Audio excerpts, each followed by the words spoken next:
In December of 1991, a man set off into the Himalayas on what was supposed to be a week-long hike. When the week was up, however, the man was still missing, and what he would go on to endure in the next few weeks would be one of the most prolonged and grueling ordeals in the history of the area. This is his horrifying story, and as always, viewer discretion is advised.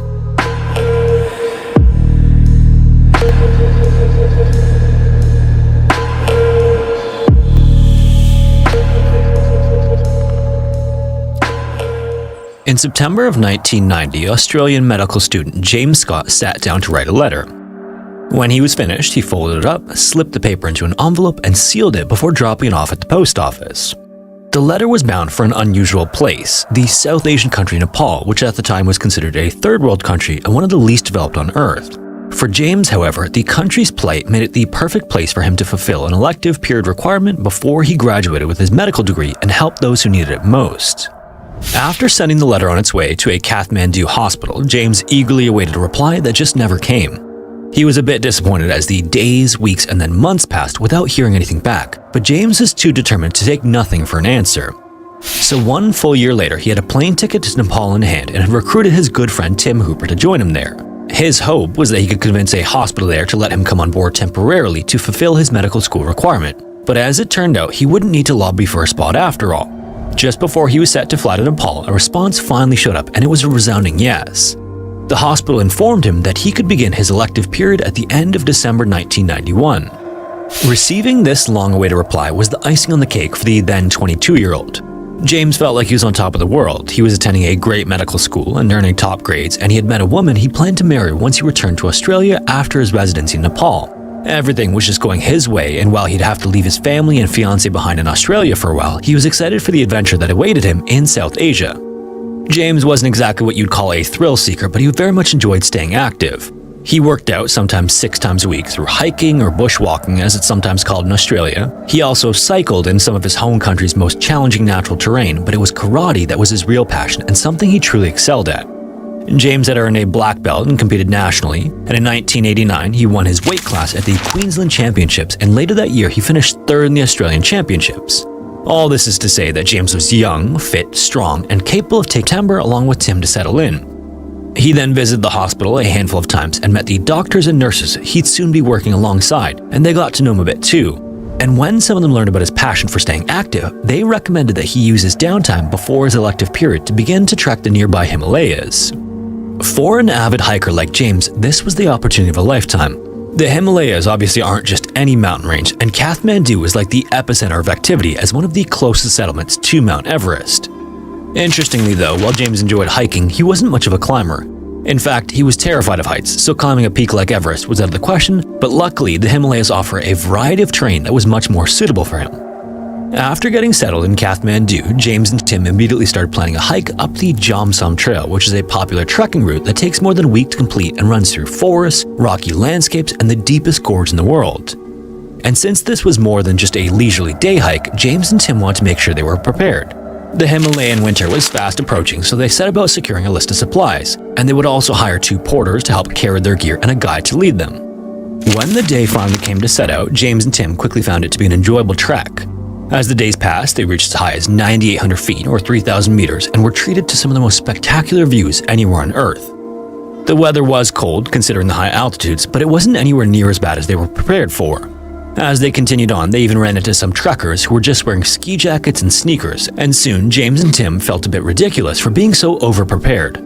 So just a few days into the hike, they decided to let the guide and porters return to Kathmandu with much of the gear they had brought with them, while they continued on with just what they had in their backpacks.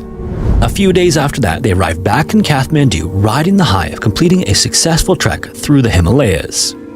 The trip went so well, in fact, that they immediately began planning another one they could squeeze in before James started his elective period at the Kathmandu hospital. And after having a taste of the Himalayas, they figured they'd be able to prepare with a little more knowledge of what to expect.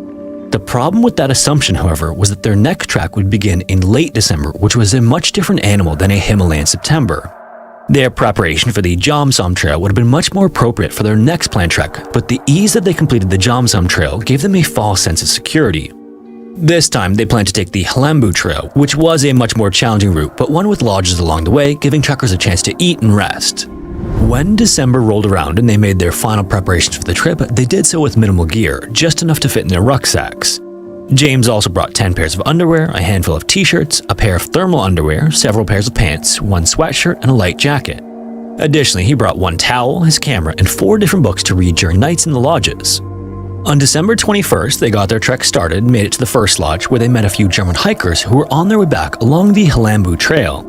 And according to the Germans, the trek wasn't that difficult, but there also wasn't much in terms of payoff of things to see, so James and Tim start to have second thoughts about their plans.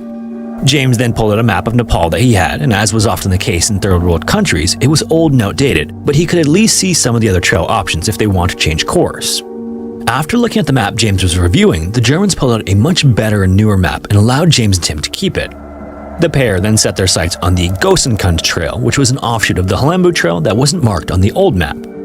So the next morning, they got an early start, and along the way, they caught up with a man named Mark Fulton, who was trekking solo. And in one of those small world scenarios, James and Tim immediately recognized Mark's accent as Australian, and the three made fast friends.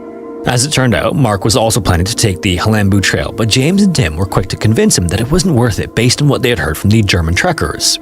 One of them then suggested they take the Gosenkund Trail together, and it was settled. The three men then continued along the Himalayan Trail toward the intersection that would lead them to their new route.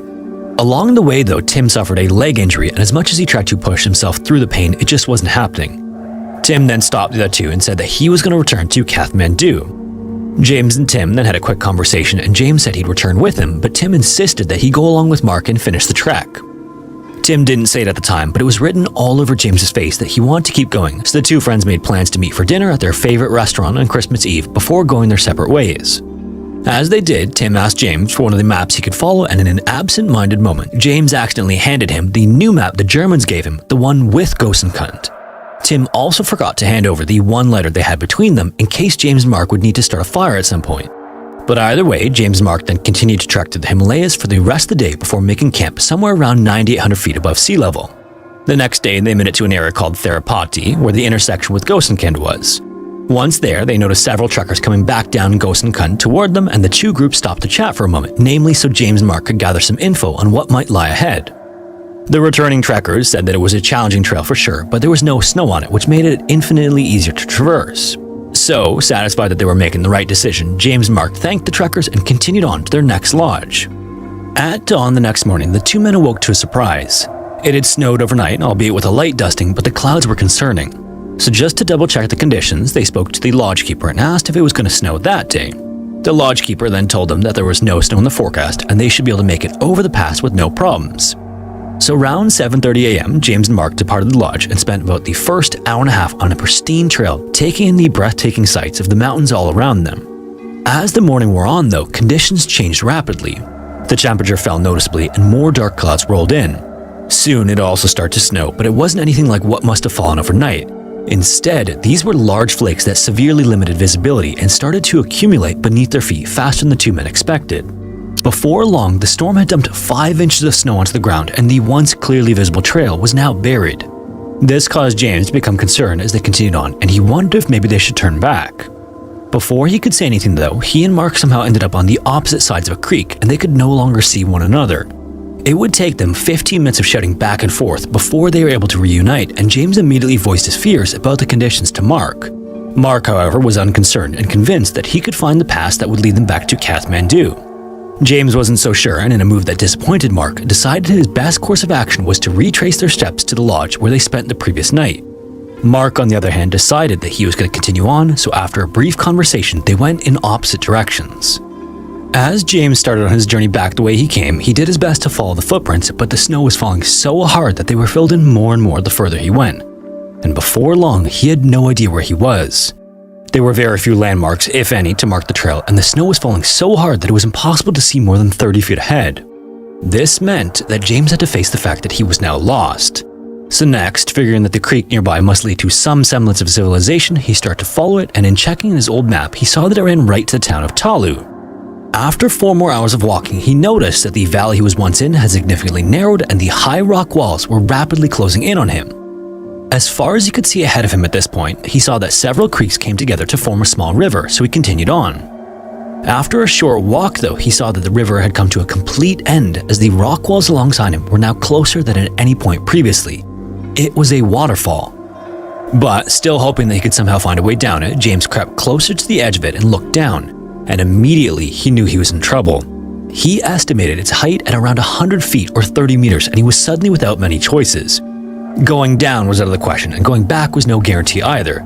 This left going up as the only other option. Again, James wasn't a climber, but he figured if he get high enough, he might be able to get above the clouds and wait out the weather. James figured that the rock wall was about as tall as the waterfall, and so over the course of the next 2 hours, he went from ledge to slippery ledge as he somehow made his way to the very top. There were times when he was only hanging on by his fingers. When he was finished, he crested over the cliff and collapsed into exhaustion. But as dangerous as a decision as it was to climb, James did find a rocky overhang that gave him some shelter at the top of the cliff. While he regathered some of his strength, he recalled a few lessons from medical school on hypothermia and just how dangerous a condition it can be. So it may seem counterintuitive, but as he settled in under the overhang, he stripped down, pulled out his towel, and made sure to dry every part of his body. He had just spent hours cold and wet, and his clothes were soaked, and he figured it was a lot safer being cold and dry instead. Once he was finished, that night he camped under this rocky ledge with his sleeping bag pulled over his head. In the morning, James got an early start in his desperate attempt to trek out of his current situation. He then located a different creek that he started to follow, but the snow was so deep that the going was extremely slow. After 2 hours, he had walked just a single kilometer. The banks of the gully he was walking in on this day weren't nearly as high as the ones he encountered the day before, but they were instead extremely slick with ice and snow. So anytime he felt like his best move would be to climb again, he'd only get so far up before falling back down to the gully floor. By 4 p.m., he had enough and fortunately found another overhang to camp under. Just like before, he took off his clothes and dried himself the best he could and noticed that his feet were completely numb. He then dressed in a set of dry clothing and laid down for the night, shivering much worse than he was the previous night. In fact, at one point, he was certain there was no way he'd make it through the night. He even got up and reached into his backpack for a pen and a notebook and started writing a letter to his family. The guilt he felt for getting himself into this situation was overwhelming, and he couldn't apologize enough for the heartbreak this would cause them. When the letter was finished, he closed his notebook, stored it away, and laid back down, waiting for the end. On December 29th, so 5 days after James was supposed to meet Tim for dinner in Kathmandu, the phone rang at the Brisbane home of Joanne Robertson, James's older sister. Her husband answered the call, and before long, he came downstairs to talk to her. Tim had sent a fax message to James's parents informing them that James was missing. The news obviously rocked Joanne, and she found herself panicked, not sure what to do with this information. Her first thought was that she needed to jump on a plane immediately for Nepal, but by this time, the Australian Foreign Affairs Department had caught wind of James being missing and urged Joanne to stay put. Instead, they recommended reaching out to a mountaineering expert named Carl Harrison, who lived in Kathmandu, to lead a search for her brother. The next day, Carl and the first search party headed out as James's family waited anxiously.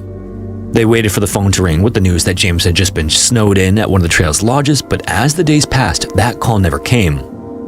Joanne reached back out to the Foreign Affairs Department for updates frequently, and on January 2nd, 1992, there was finally something. They told her that the search party had received a report of a sighting of a solo trekker from some French-Canadian trekkers, and they were 99% sure it was James. This was a huge relief to Joanne as she called her parents and told them about the good news, but sitting around and waiting for information was becoming too much for her to bear.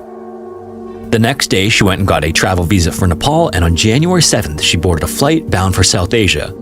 By the time she arrived in Kathmandu, James had been missing for 16 days. On many occasions, James tried trekking out of the Himalayas only to be turned back to his lonely rock overhang by the depth of the snow or the intensity of the snowstorms that continued to roll through. Having brought only 2 chalk bars that were now long gone, he had no choice but to eat snow to survive, and before long, it became clear that walking out of there wasn't going to be an option. When it came down to it, he knew that his best chance of surviving the ordeal came down to being spotted by a helicopter or waiting until the snow had thawed enough in the spring, which was still months away. From that point onward, the rocky overhang became his new home.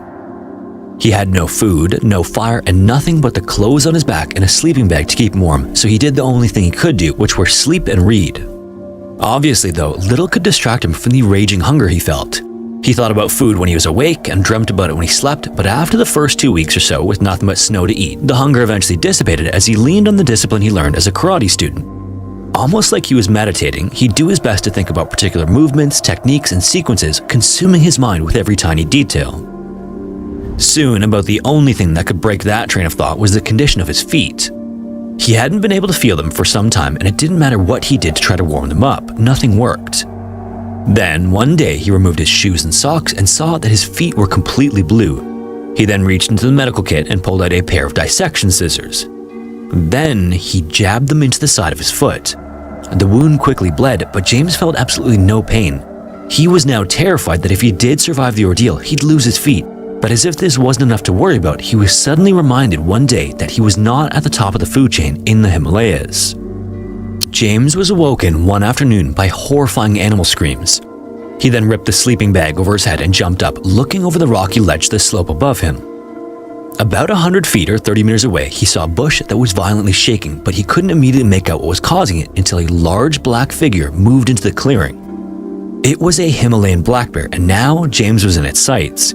James then grabbed the dissection scissors and held them tightly in his hand as he shouted at the bear to come down the slope to him. This was a moment of insanity on James's part, as the only thing he thought was that the bear could give him a quick end. But instead of coming toward him, the bear got spooked and darted up the slope and out of sight. But either way, for the next 5 nights, he heard the bear near his overhang and waited to be attacked. Meanwhile, as James was fighting for his life, the rescue effort was hitting problem after problem. Several different rescue teams entered the Himalayas and were turned back by the terrain, conditions, or weather, and some even got lost themselves. Now in Nepal as well, Joanne was much closer to the search for her brother, but she still felt helpless to do anything, so she did only what she could. She then sought out the French-Canadian trekkers that had apparently seen James, and when she met with them, most of the group were certain that it was her brother they spotted. One of the women in the group, however, wasn't so sure. She remembered talking to a solo trekker from Germany in the days before the sighting and thought she recognized him as the man mistaken for James. And sure enough, search leaders received a letter from a German man who said he was trekking alone on the Halembu Trail. This all but crushed Joanne's hopes that her brother was still alive somewhere. By then, James had been lost for 21 days, and Joanne was growing more and more desperate. She suddenly recalled a conversation she had with a local woman when she arrived at the Kathmandu airport. The two women spoke about James's situation, and Joanne asked her what she'd recommend. And in response, the local woman said she'd go to consult a Buddhist Lama, which is a spiritual leader. To an Australian, this came off as an odd suggestion, but the local woman assured Joanne that Lamas could see what others can't. To that point, Joanne hadn't given the suggestion much consideration at all, but as things became more desperate, she figured it couldn't hurt to do as the local woman recommended. Joanne then scheduled a time with a Buddhist Lama and explained the situation to him, showing him a map of the region where James was believed to be lost. After hearing Joanne out, the Lama prayed on it for a few seconds and then looked down at the map. He then dropped his finger on a specific area, a triangle formed by the towns of Pedi, Gopti, and Talu, and told her that the searchers should look there. The area the Lama pointed to, however, was an unlikely place for James to end up. For one thing, mountain experts doubted there was even a route that would lead them to where the Lama pointed, but he insisted that this is where they'd find James. Before she left, she asked the Lama if they'd find James alive, to which he replied that she would meet her brother again. At the same time, though, arguably, the more practical approach to the search was still underway, which included tracking down Mark. Rescuers still hadn't been able to find him either, and there was some concern that he might be lost in the mountains too. It was known through Tim that Mark had a flight to Thailand after Christmas, and he was scheduled to arrive back in Australia sometime before January 21st. A message was then left for Mark at the airport by the Australian embassy, and on January 15th he called Joanne. Mark had made it out of the Himalayas by following another pass he had located, which led him to a local village. He then explained to her that he and James separated somewhere between Pedi and Gopti, which was a striking revelation. This meant James had turned back to the southwest, which was not an area where rescuers were looking for him. If he continued on that path, it would put him right in the middle of the triangle the Lama had pointed out on the map. After 30 days stranded in the Himalayas, James finally heard the first signs of any attempt to find him. There was a distinct chopping sound in the distance, which he initially wrote off as the wind, but as it drew closer, it became clear that it was the sound of a helicopter. He then rushed out of his sleeping bag before grabbing it and trudging into a clearing. He then waved the sleeping bag over his head after he dropped his pants to reveal his bright red long johns, which he hoped would make it easier to spot him. He estimated that the chopper was about 6 miles or 10 kilometers away from him, and he watched it circle for a few moments before it eventually turned back and disappeared into the distance. This was one of the most disheartening moments of his time in the Himalayas to that point. By this point, James looked like a shell of himself, and his once muscular body was now more than a skinny skeleton. He also had little strength and felt ill, and he developed mouth ulcers and a bad throat infection. All in all, he was completely miserable and hopeless. This was when he was seriously considering ending things, but the only thing keeping him from going through with it was the realization that his body would one day be found and his family would learn just how much he suffered before death. So, despite the slim chance of surviving or being rescued, James did his best to carry on. On his 42nd day in the Himalayas, he once again heard the sound of a helicopter drawing close to him. With every ounce of strength he had remaining, he pulled himself out of his sleeping bag and once again waved it in the air. For 20 minutes, the helicopter circled James, who waved until he completely collapsed in the snow from exhaustion. Moments later, the chopper darted down the valley and disappeared. This time, though, James knew he had been seen, but he also knew that it would take up to 4 days for them to reach him by foot. By then, he was sure he'd be dead. Back at the rescue headquarters, Joanne sat by the radio like she had every day to that point, waiting for any information from searchers in the mountains. The radio then suddenly crackled and a voice came over saying they had found James and that he was alive. The rescuer made sure to repeat the message twice, knowing that it was such an improbable development that it might not be believed unless it was said multiple times. In that moment, Joanne was so overcome that she couldn't even respond to the message. Sometime later, when the helicopter returned, Carl and a team of rescuers set out on foot. Under the rock ledge high above the mountain valleys, James lay in his sleeping bag listening to only the sounds of silence and wind that he had heard for more than 40 days. Suddenly, a third sound interrupted the other two as he swore he heard voices in the distance. To James, this was it. He had reached the point of hypothermia where he was starting to hallucinate and he was sure death would soon follow. But then the voices came closer. So next, taking a deep breath just to be sure, James whistled loudly through his teeth, not expecting any response.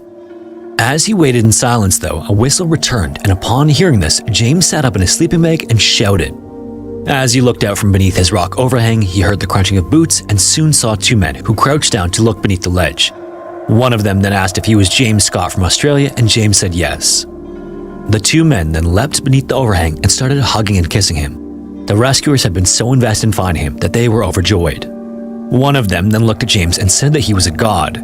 When James asked why he said that, the rescuer told James that no one had ever lived in this part of the Himalayas for more than 10 days.